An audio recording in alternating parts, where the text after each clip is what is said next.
Meetings live. Welcome, everybody on Facebook, and for also those joining us on maybe YouTube and some other channels that we're streaming. We're up to our fourth week of the Ask Me Anything session down here in Busselton in the Capes region. This week we've got Mat Carlsson joining us as well. If my voice stays on, my Siri, I'm talking to my Siri all the time. Mat Carlsson from Loop2, thanks for organising that with us as well, our local tech whiz.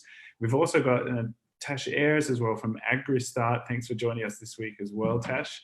And Thanks, we've Michael. got the Mayor, you're welcome, and Mayor Grant Henley as well from the City of Busselton. Thanks for taking time out and showing us some snaps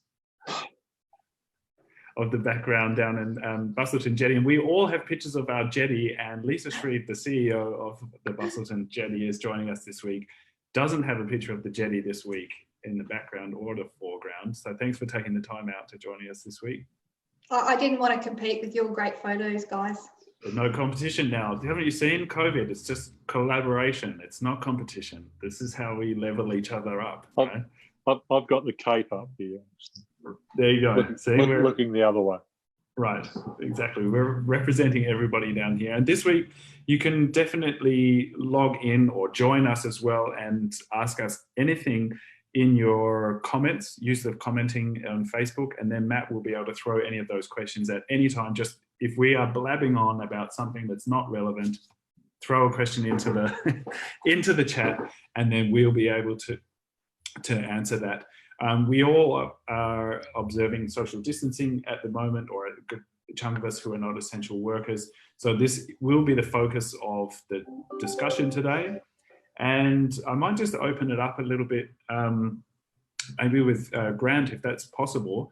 I could just ask you a little question about how the government the local government, when I say government, how you guys at the city are doing this balancing act of maybe making decisions for community health, but at the other time looking at the community economy at the same time.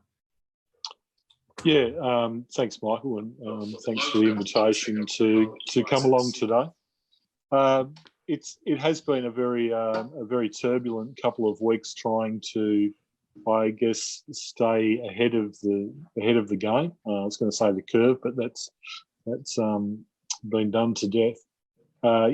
Trying to stay ahead of the announcements and anticipating the next announcements that are coming through, and implementing those measures and having contingencies in place to implement those measures. And we saw that very early on with the closure of some of our key community elements, from our leisure centres, swimming pool, libraries, right through to playgrounds, and then assisting where we can to help community services as well. So it's been a really turbulent couple of weeks, but really proud in the way that our staff have responded and the flexibility that they've shown in meeting those requirements.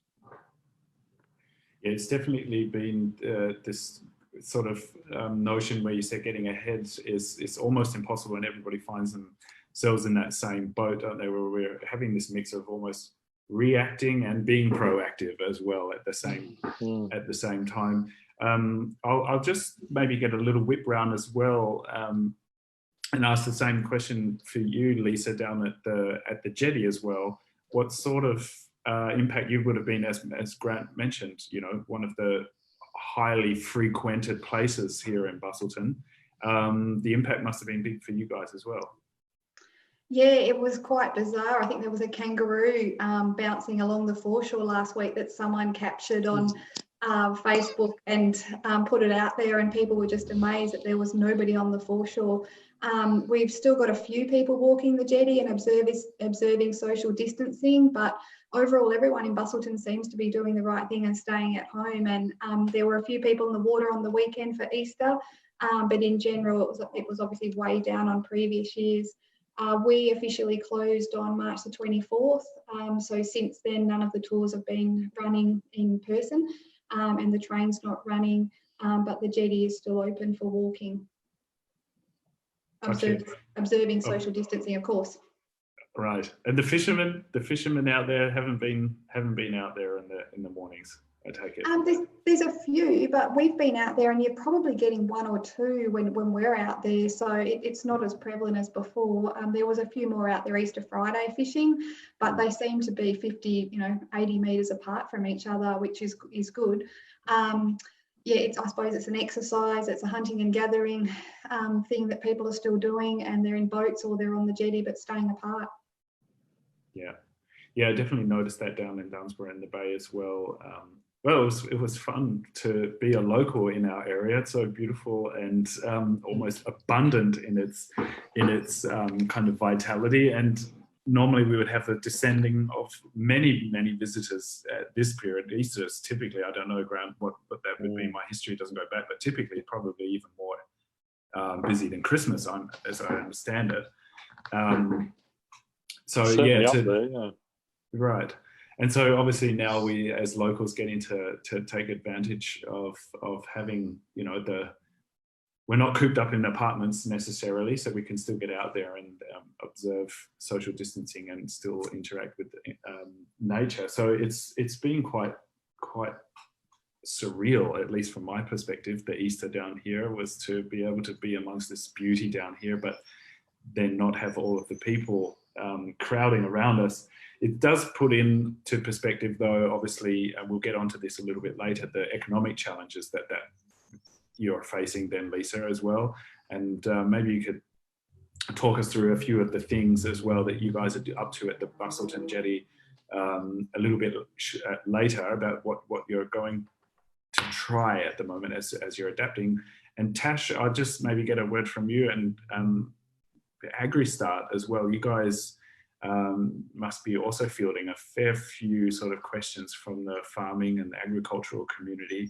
How's the impact going there as we do start to sort of maybe even put a closer watch on what and how we're going to be getting farming and produce in this state rather than all of the importing that we'd normally be doing? Has there been sort of changes there across the supply chain?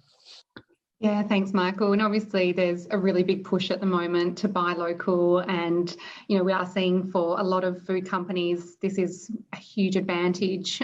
People are looking to things like Foodlosophy in the southwest, which delivers local produce.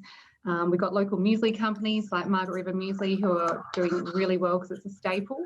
But then we are seeing a lot of companies that particularly relied on retail or hospitality type outlets. They are really struggling.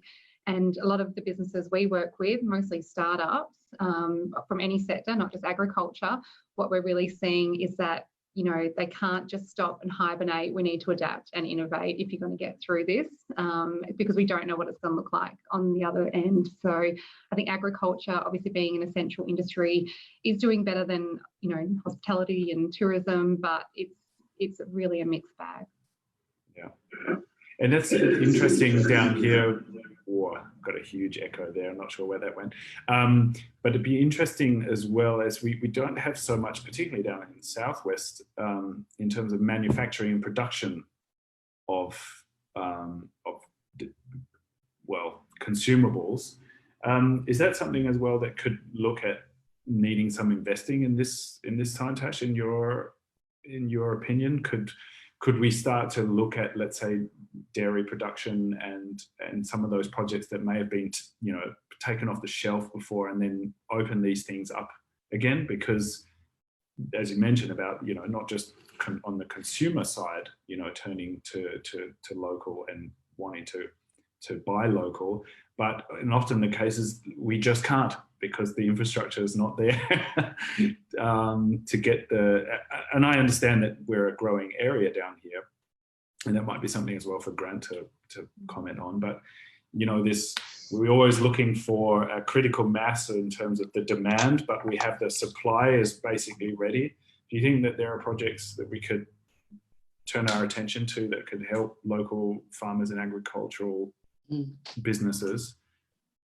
Yeah, of course. And look, it's always going to come down to economies of scale. So even if the market's grown a little bit, that's great. But for a lot of the manufacturing required, it does really need to be, economical at a larger scale. And that's why a lot of our farmers don't value add on farm. And, we tend to export a lot of raw commodities, but there is a big push, particularly from the Department of Primary Industries and Regional Development, particularly through their value add food grants, to actually get more local manufacturing down here and make sure that we are value adding to what our farmers are doing.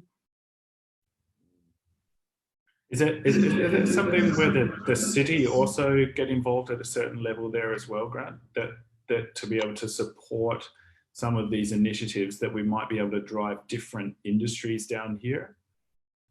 Yeah, we've seen a few industries that have popped up recently, and a lot of them are niche industries, so I guess ancillary to tourism, but people want to have the paddock to plate experience, and whether that is growing hops for beer or value adding with honey and olives and olive oil and treatments and things that are used in naturopathy that are grown on the land, rather than just our traditional milking cows and digging up spuds. That there are a lot of value adds in our agricultural industry already. It would be great to see some spread, that we can get more paddock to plate experiences, that there is more of a breadth of produce that we can have to complement the seafood and the beef, lamb, organic pork, all of those sort of things that can be going paddock to plate, which can only be better for making the whole region a great food and wine centre. And Grant, I think the city has a really important role to play as people potentially trying to ramp up these types of projects, in trying to help with, passing through some of the regulatory approvals and, not bypassing them, but potentially speeding up some of those processes that can be a bit of a hindrance to some of these companies looking to do something different. Yeah, sure. At the moment, we've been given that imperative by the state government to fast track. I don't really like the term fast track, because it kind of means that you're brushing requirements under the carpet. But and a lot of those regulatory requirements are required going forward. But yeah, at the moment we are certainly working as fast as we can to turn things around. We had, surprisingly, in March, more building permits went through our building department than went through in March last year. So people are still building, construction is still happening. Our development applications are getting turned around in record time. People are working very effectively from home, and we're able to do that. But we've targeted that as an area for business continuity, to make sure that we are turning those around, and that we are creating those opportunities for work. That's interesting, as you say, adapting and seeing what is possible. Encouraging those bits of work that are possible to do. Grant, you mentioned that in terms of, not just ticking things over, but almost being ready for the other side. When social distancing has been lifted up. Is that as well, would that see a little bit of a change in strategy, or let's say an increase in breadth for the city of Busselton in terms of trying to, because everything has gone low down, are you guys feeling the pressure to try to encourage everything across all industries and all levels? Well, of course, we want to make sure that the recovery phase of this, which is as critically important as the response that we're kind of undertaking now, the initial response, but the ongoing response, that the lifting of restrictions and the recovery phase is going to be equally critical, in fact more so for our economy, to make sure that we grasp any opportunities that come along, and whether that be funding from outside sources or creating those through making sure that any development is ready to go if they are currently restricted, and that they continue if they are unrestricted, in such as our building and construction. We're continuing on with those capital projects, and looking at delivering all of those, and utilising all the funding mechanisms that we already had in the pipeline and exploring any others that might come along. Yeah, great. And Lisa, it was interesting to hear as well about responding. Has it been probably immediate, as you mentioned, with the drop in the number of tourists and visitors to the centre, also locally? But I did see recently that you guys were rolling out also some digital innovation as well to keep people still being able to visit. Maybe you can let us know about that. Yeah, so our January, February statistics were records for us, and we were in for a record-breaking 2019, 2020, and then March hit when we closed all of our tours on March 24th. We've had a 44% reduction in income. So that is a big hit, but we were conscious that we still wanted to maintain a great message about the Busselton Jetty, stay relevant in people's minds. We have a huge international following, so 34% of visitors internationally. We knew that most of them were sitting at home in isolation, so we thought we need to get together and put something online for people to be able to access so that we could stay relevant in people's minds. So the staff pretty much sat down the day after I said that we were standing everyone down, and it was a huge effort to say, okay, what can we do? What's the world changed to? What's in demand? What can we supply? And we just did a blue sky exercise where we looked at absolutely anything and everything that we could do to provide a service that was a paid live tour, but also just to be fun. We came out with two key messages as a group, and one of them was, at the end of coronavirus, whenever that may be, and we all look back, what do we want to be the most proud of, and what do we want to be known for?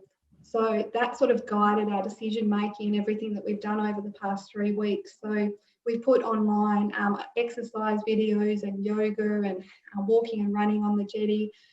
We've also got our live day tours, and then we've got our pre-recorded ones. So if people don't have the money, we wanted them to still be able to access a pre-recorded live tour. We've put our night tours on there, which will hopefully get a lot of interest. So next year we'll be having people come here because they've been looking at this online around the world and they're saying to themselves, well, this is really interesting. When we have the confidence to travel again, let's go to that place called Busselton and go and see that underwater observatory, or go for a ride on the train, because we've done the virtual experience. So now let's go and do the live experience. We've just started birthday greetings, where we will pre-record a birthday greeting for someone, doesn't matter if they're an adult or a child, and the underwater observatory tour guides will do that. They'll read them a story if they're an adult. I don't know how that's going to go, but anyway. And they'll do the recording in the underwater observatory in front of the windows, and purpose make it for the Michael or the Tash or the Grant or the Mat, and wish them a happy birthday, because people are at home and they aren't getting to party with their friends, so they can party with the fishes. We've already had about 15 people sign up for that. So we're just trying to do things a little bit differently, but also going back to that, in 12 months' time, we look back, we're going to be proud of what we've done, but we're also going to be known for what we've done, and people will come to Busselton because of it.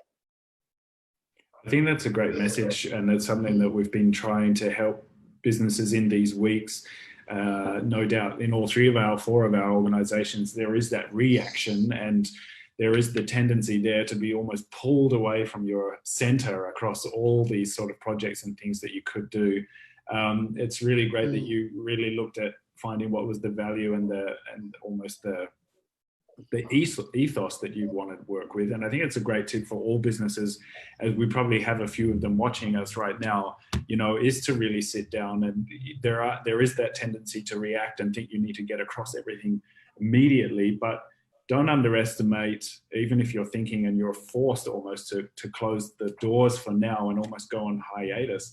I think that the interesting thing that Lisa's story just points out there is that you're still engaging with your customers. Even if they're non-customers, it's actually using that time now really effectively to keep your audience engaged, because the businesses that don't do that will have to work doubly hard at the end of social distancing to really reconnect with any kind of audience. And we might just see a big shift in all of our consumer habits, because we just don't know how long this is going to be for.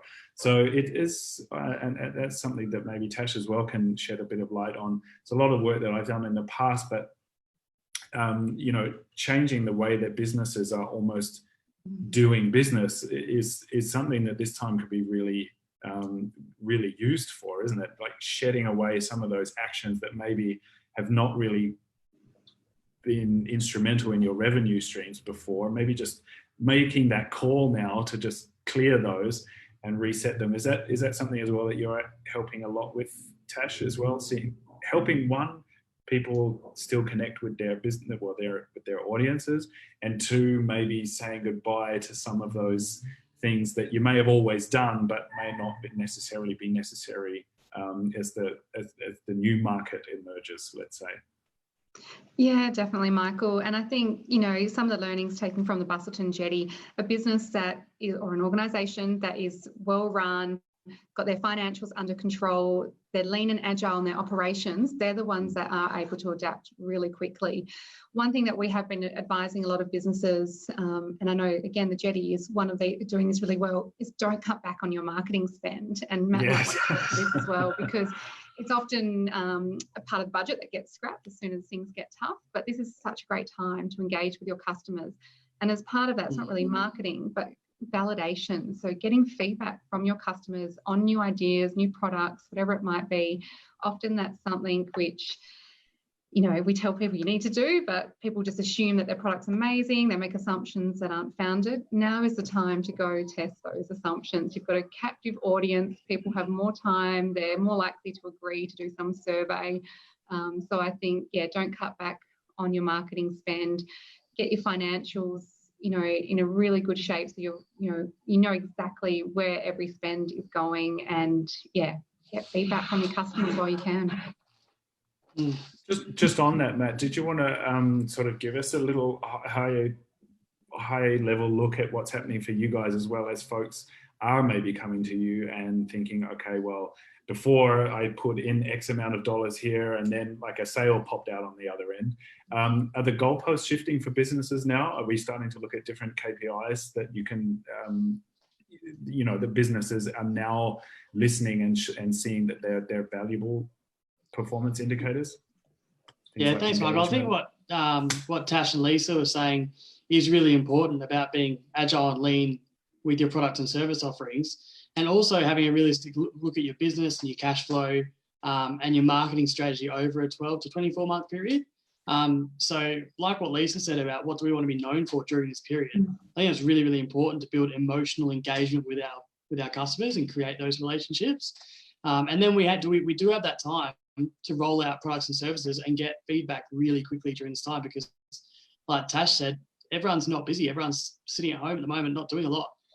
So you're going to get that, reaction from your customers really quickly and get that validation. I know that you've spoken a lot about validating your ideas with 5 customers and getting that qualitative data back.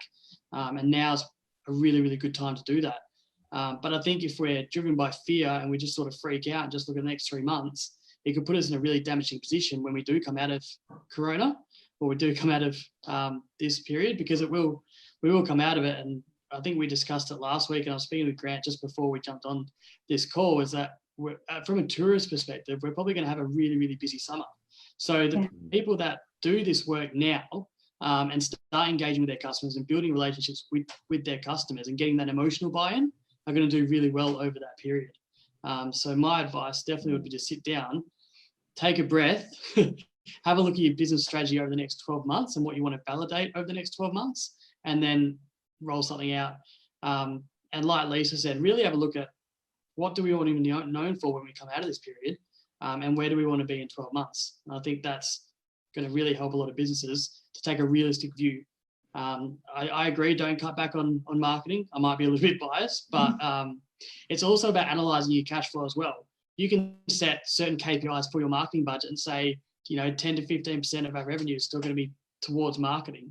So that way you're not putting absolute dollar values on it, but you're also not putting a doorstep on your growth either, which I think is important. But I guess going back to your original question about goalpost change, instead of looking at marrying our customers straight away or getting a sale straight away, we should just be looking at engagement numbers. How many more customers can we engage with? Who can we build relationships with during this time? Because it might not relate in a sale now, but those engagements are then going to give you results later on in 12 months' time when we open the floodgates again. Yeah, perfect. And has there been, I assume you've got your IO there on if there's any relevant questions coming through. Feel free to just interrupt us at any point so that we can answer any of the questions there. But Tash, you mentioned a couple of maybe almost, well, between Lisa and Tash, you just sort of highlighted a couple of exercises. Have you got like a favorite exercise there, Tash, where you say like a blue sky exercise can be, you know, something from Lisa, nearly anything. Is there a favorite for yours for working with your team to sort of inspire or take the lid off and just go, whatever, there's no silly idea right now. What could we do? Yeah, I mean, I do this with businesses I work with, even pre-coronavirus. So using strategies like divergent and convergent thinking techniques, which is really about just opening yourself up to new ideas, not being critical, thinking with both sides of your brain, really letting the creative process come through. And I think when I'm a scientist by training, so my critical brain's always trying to stop the creative brain. So these sort of exercises, particularly if we're feeling a little bit negative at the moment, as some people are, it's really important to try and switch off that critical brain and just open yourself up to new possibilities and new ways of doing business, new ways of engaging with your customers. So now is definitely the time to do some of these exercises. Yeah, I agree, Tash. It's the working on your business time, not the working in your business time. And there's so many different models out there that you can actually spend a bit of time looking at. You know, Edward de Bono's hats and the Lean Six Sigma and the 5 Whys and all those sort of things. And I think the really interesting point for us was a lot of the information coming out was saying, don't try and be too opportunistic in your marketing, because you'll be seen to be selling stuff to people. You want to be seen, as Matt said, to be engaging with people and giving them a reason to want to follow you because you're interesting and fun and different. And, you know, we talked about Mark McGowan when the guy was reported to be exercising and then ran off and got a kebab. And Mark McGowan couldn't stop laughing because of this kebab, and should he have been allowed to get a kebab because he was supposed to be exercising? And this went on for quite a few minutes. And I think that happened on a Friday. And I thought, oh my God, I have to go to the Turkish bread shop in Busselton that does the best kebabs. And I need to grab a kebab and start running along the jetty with a kebab in my hand because it's really hilarious.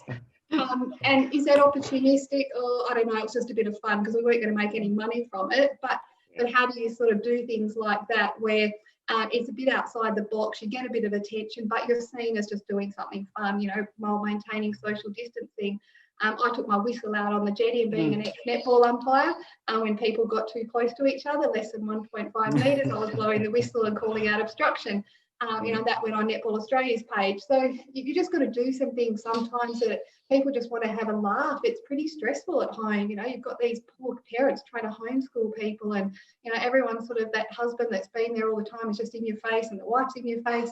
You just need some that husband that's been there all the time. A nagging husband. There's no nagging wives, Michael. There are only nagging husbands.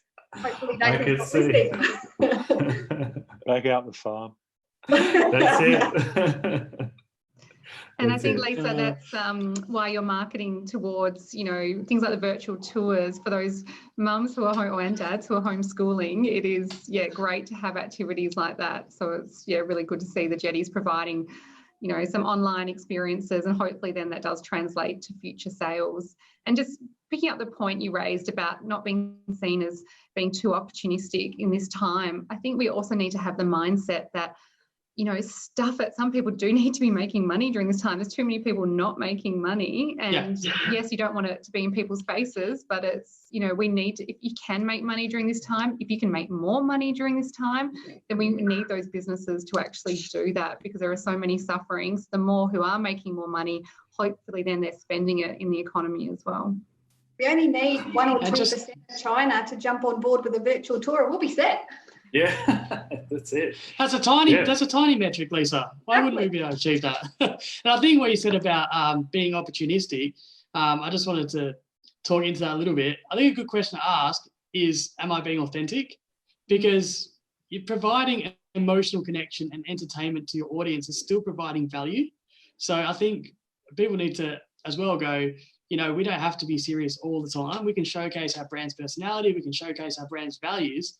And people on the other side are going to connect with that. And I think they're the people that are going to do well out of this time. And like you said, Tash, I mean, people still need to be making money and spending it in the local economy. So I don't think it's a crime to say, oh, I don't want to make money because of what's going on.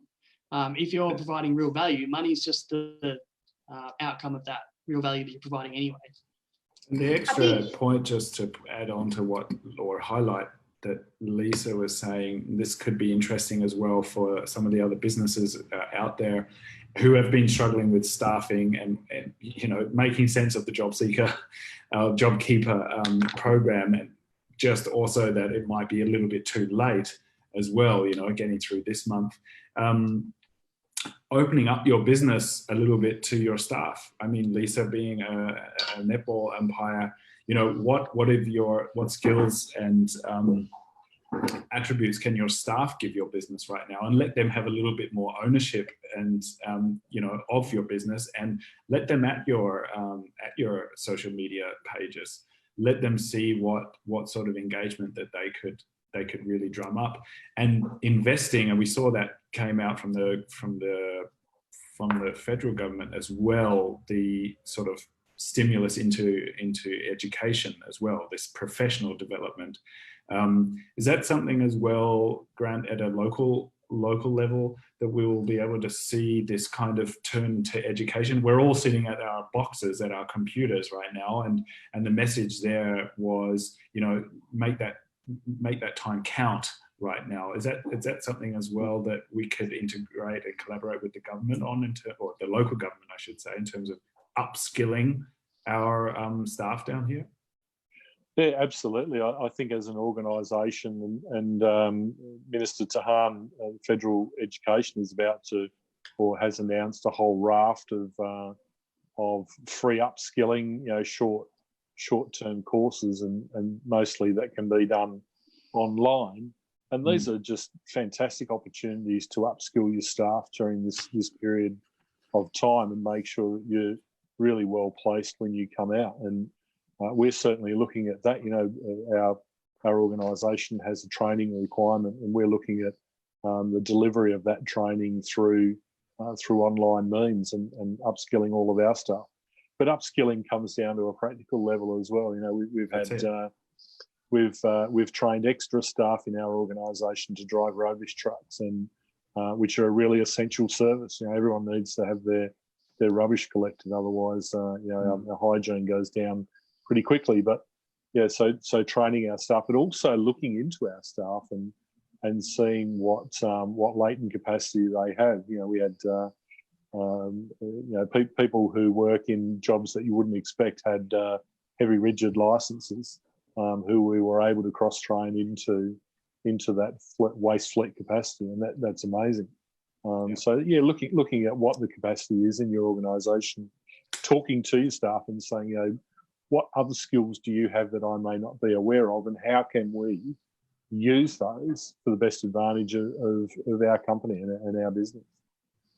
Yeah, I think that's important as well, because especially as companies are facing and speaking to, you know, daily getting calls from different businesses who are, it's just with a heavy heart that they're having to make that decision to let folks go or to stand people down. It just felt like, I chatted to a few people last week, that announcement could have happened maybe the week before, because it will be that almost investment in your staff and your workers right now that will be able to kind of pull you out the other side. It's almost like a letting go. I don't know from you guys in leadership positions as well, but is that something as well that for anyone that cares to answer as well, do you see some others, folks in your organization really rising to the fore and kind of contributing more than they had before, or at least differently before, where you're able to maybe let that go as a leader as well? Because we wouldn't have all of the answers. A lot of people in leadership positions are sort of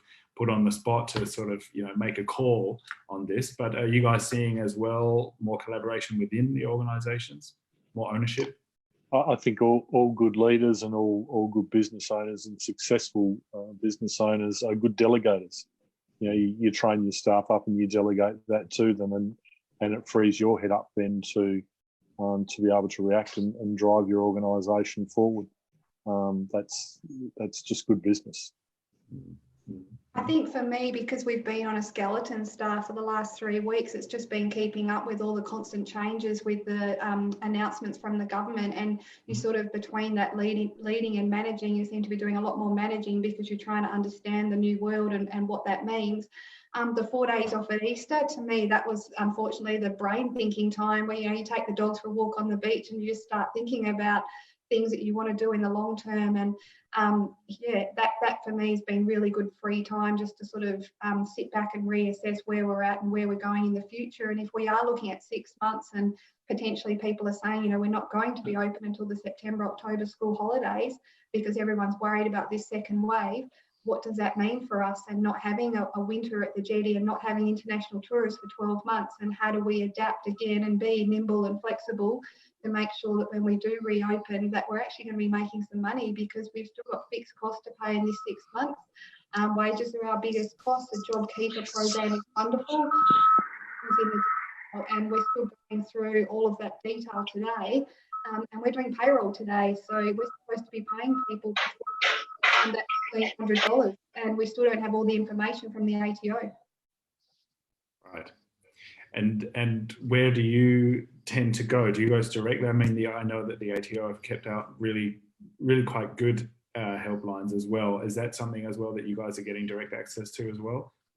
Yeah, we are, but we're finding that we're getting a lot more information from the industry bodies that we're involved in. ATEC and the WA Tourism Council are running regular webinars for us, and they're bringing in experts, lawyers and accountants, so that all of the industry can benefit from their knowledge, and they're sending us links to the best pages that we can look at for the latest information. Unfortunately, a lot of our questions are questions that are really difficult to answer, and that's when you do have to sit online to the ATO for an hour just to get someone who says, oh, that's a new question, I haven't heard that one before, can you leave it with me?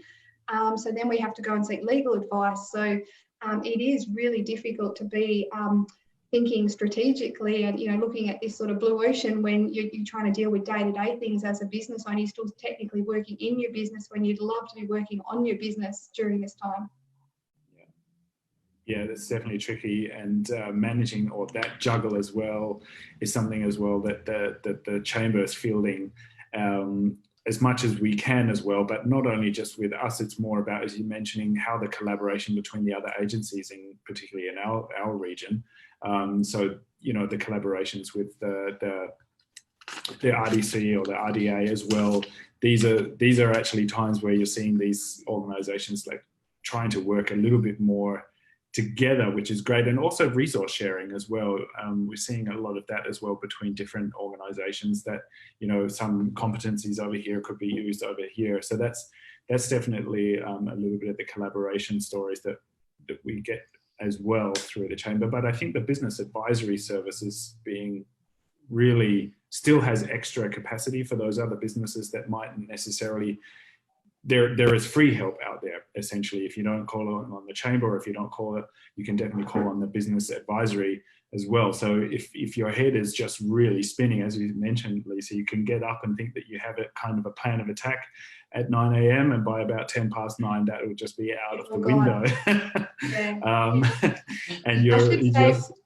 And Sorry, I should say, Michael, the Chamber of Commerce and Industry did the best template for a health check that we've seen. And that was great to go through and tick a box and say, yes, we've done that. Yes, we've done that. Oh, no, we haven't done that. We need to do that. That was a really, really useful document that I think everyone should have a look at if you haven't looked at it. That's it. And that's all for those folks out there that you can, if you get through to our chamber, you're also members of the West Australian Chamber of Commerce. So all of those resources we're trying to filter those out as well to make sure that people have access to the right stuff. Sorry, you were going to say something, please? No? Sorry, I thought I was just cutting you off there. No. No. But look, there's about 5 minutes left. Normally these conversations go for about 40, 45 minutes. Is there something, and that my Siri just keeps turning on whenever I have an S. These are the technical questions. I guess, Mike, we're just talking about, and we've seen through the Jetty some great examples of innovation in flexibility and in thinking outside the box that that people are doing collaboratively. we've supported our southwest.com.au, which is obviously looking at businesses that are, business continuity and supporting those businesses that are delivering services, literally, whether it's a pizza or a 3-course meal or a bottle of wine.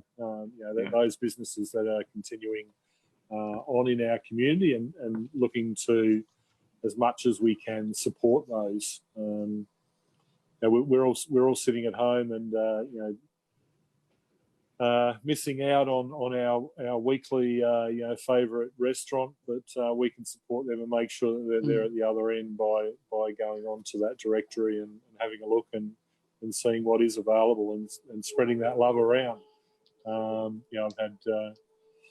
had a nice Italian meal on the weekend, and I'll have an Indian tomorrow for my wife's birthday as a special treat. So nice. just looking after those businesses and making sure that we help them to make sure that they're still there. Yeah, for sure. And there's an interesting, and I might do that about these online sessions. We're talking about upskilling a little bit earlier as well, and the support. I think sometimes what's going to happen though is we'll have this influx of online support. It will still get down to the trust. It will still get down to who you're taking your advice from, as to whether you're even going to implement some things like that. So if you are looking for trusted sort of online, even for your staff, if you're looking at maybe giving a bit of a platform or a course for your whole staff as well, don't hesitate to reach out to, particularly Tash, you would have some great, I'm just dobbing you in there as well, Tash, but great resources. I know that we field a lot of calls, and I'm more than happy to also give a few exercises and maybe record a few. Tash and I have spoken about. We'll release that maybe through the Chamber Growers Facebook page as well. Just drop some content on there. We do a lot of collaboration here at the Chamber as well with CQU or Edith Cowan University as well. So we'll try and get a little bit of almost like a select few courses that will just hopefully inspire a few businesses and staff members. I think it's the staff members. I get a lot of calls here, not necessarily from the business owners, but from the staff members. So just to give a few inspiration points, and that you could then take to your business owner as well and say, look, I'd like to take this course, or I'd like to career. I don't think many people are thinking about career development right now, but if we do have this influx of sort of professional development, then think about for yourself what you would like to get into, because as we've been saying here, now's the time where you could almost have a few sort of missed blows. We're going to be putting things out there. It just might not catch because of the noise at the moment, but it wouldn't be it wouldn't do anybody harm to just throw a little bit of time and thought into what they would like to do, because the chances are they'll get a shot at it. So we'll try to get some of those resources up online as well, and any links that we've been talking about. We've been recording this as well, so we'll be able to send this out a little bit afterwards. You'll be able to see the chat afterwards, and any links that we've been talking about, our Southwest or at AgriStart and the Jetty as well, with their fitness and almost well-being resources. We'll make sure that these go out into the comments as well, so that folks can get on and check these out afterwards and support the local economy here. Yeah, Michael, I'm happy to share any resources that we have, particularly around lean business planning, strategic planning, grant writing. Happy to share anything like that. So yeah, people are welcome to get in touch, and we can provide those free of charge as well. Great, thanks. Just I think also just a shout to on the city's website, you can find some links through our economic development team who are there to answer questions as well, and point people in the right direction as well. So we've got plenty of repositories of information, and I think people are certainly getting bombarded with a lot of information from different sources. I know I am, from many different sources that are kind of relaying the same information. So hopefully you can pluck one of those out and find the relevant information that's good for you. But I think if we're going to wrap up on a message, also everyone should look out for their own mental health as well. If you're in business, if things are doing a bit tough, or if you're an employee, then look after yourself mentally. Get out, get some exercise, some fresh air and blue sky at the moment. Get out and enjoy it. This won't last forever. We're all doing it together. But on the other side, we still live in a fantastic place, and we're going to bounce back. Don't worry about that. Cheers. And I think if I could just add that from Grant, in terms of knowing more about yourself throughout this whole experience, as a staff, we ran through some like Myers-Briggs sort of exercises we've called DISC and click colours and stuff like that. So there's so much information out there about what you can be doing in this time off for training or for personal development. Sometimes actually knowing where to start is better. So if people focus on what strengths do I want to develop, or what weaknesses or areas of opportunity are there for me to develop my personal emotional intelligence or abilities, then that's a really good place to start. And online you can find a lot of those sort of things that you can do for yourself, and that will identify some key areas that then you can then go and start looking for training to address that, rather than going to 500 different websites and there's so much information out there. Just start from a point of strengths or weaknesses. So we've done that with our staff and a bit of a skills matrix, and looked at what are the core competencies we want our staff to have, and mental resilience and wellbeing is one of those. It's sort of an intangible, but how do we help people get that as well? So what Grant said, I just sort of echo that. Get some fresh air and walk doggies. Yeah, that's great. That's great of you to all share that. I think that's something we could definitely sign off on, and we would try to be between these organisations and some others as well, provide those starting points, because as we do say, there will be plenty out there, but having some local trusted partners, we have abundance of expertise down here. So I think that there is definitely those people that we can call on down here, and between the city, the chamber, and other organisations as well, business advisory, would be able to definitely you have to speak up as well. That's the time now, isn't it? As well, people sort of have to. You can be a little bit selfish and just put it out there about what you would like to do, because the chances are now you'll get the support for that. And Tash, did you have any last? Do you have a last thing that you'd like to sign off on? Yeah, just like to reiterate what Grant and Lisa said. Look after yourselves, look after your loved ones. And look, I've only lived down here for 18 months and I still pinch myself every day that I get to live in the most beautiful place in the world. And there's no place else I'd rather be during this difficult time than in the Southwest. So look at the positives on that, and use the time to be strategic and adapt and innovate. Don't hibernate. That would be my last word. That's right. That's cool. And Matt? Yeah, I just want to reiterate that as well. I think that's a really good message. We are very blessed to be down here. Everyone's always asking, I wish I had more time to work on my business. I wish I had more time. I wish I had more time. We have that time now. So let's look at the positives instead of looking at the negatives. And I think, if anything, community is going to grow out of all this. That's definitely a good takeaway message for everyone. And I'll just highlight a couple of comments as well that came through. So Louise said, great tips, team, which is great.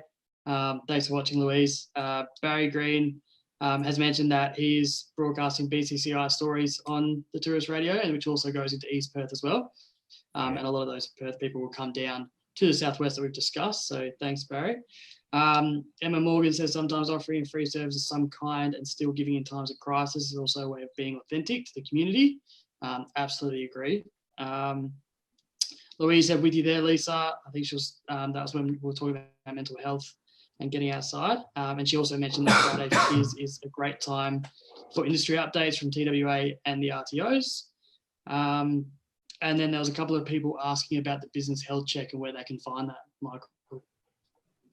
They're business health checks as well. Gotcha. All right. Yeah. Definitely right into well, Matt, you guys are also running some health checks across digital marketing. So I know that Loop2, they'll be able to help you out as well. But if you get in touch with us as well at the chamber, then we'll be trying to help you guys look through cash flow first and foremost, look at where the revenue streams are, looking at what the gaps are with the other players in your business, almost like journeys.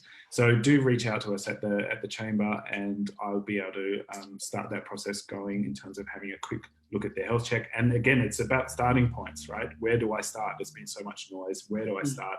and then being able to put you into contact with the right help there. So look, I think it's probably time to sign off before. Yeah, exactly. It's probably time to sign off there before folks need to go and get their lunch. Thanks very much for everyone that's joined in. You can get the notes in the comments later. Matt will have these shared out, and we'll also chop up the show here so that we can actually break it down for you, so you don't have to watch the whole 45 minutes to an hour if you wanted to zone or zoom in on what's one of our experts. So thanks to Lisa, thanks to Natasha, and thanks very much to Grant as well, and to Matt for joining us this week. We'll be back next week for another Ask Me Anything session. Please keep the comments going, and reach out at any time to anybody in the area so that you can actually kind of keep the connection going between our community. All right, I'll sign off here. I assume that, Matt, you're going to switch it all off, and speak to you all soon. Bye. Thanks, Michael. There you go. Thanks, everyone.